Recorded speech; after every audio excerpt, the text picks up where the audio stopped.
আয়াত ১৫ রফিউদ দারাজাতি যুল আরশি ইউলকির রূহা মিন আমরিহি আলা মান ইয়াশাউ মিন ইবাদিহি লিয়ুনযিরা ইয়াউমাত তালাক।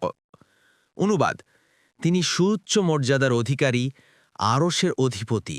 তিনি তার বান্দাদের মধ্যে যার প্রতি ইচ্ছে স্বীয় আদেশ হতে ওহী প্রেরণ করেন, যাতে তিনি সতর্ক করেন সম্মেলন দিবস সম্পর্কে। তাফসীর: ১ নং ফুটনোটের বিবরণ। এর আরেক অর্থ তার মহান আরশ সমুচ্চ।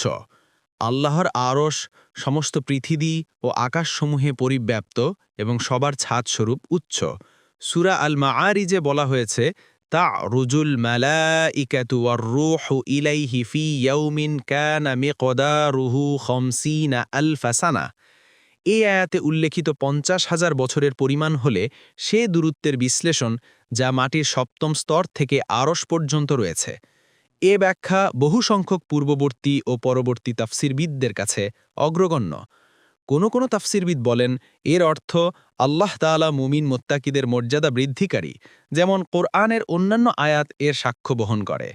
এক আয়াতে আছে, নারফাউ দারাজাতিম মান নাশাউ। অন্য আয়াতে আছে, হুম দারাজাতুন ইনদাল্লাহি। ২ নং ফুটনোটের বিবরণ। রূহ অর্থ ওহী ও নবুয়ত, কর্তুবী। ৩ নং ফুটনোটের বিবরণ। কিয়ামতের একটি নাম ইয়াউমাত তালাক বা সম্মেলন দিবস, তবারি।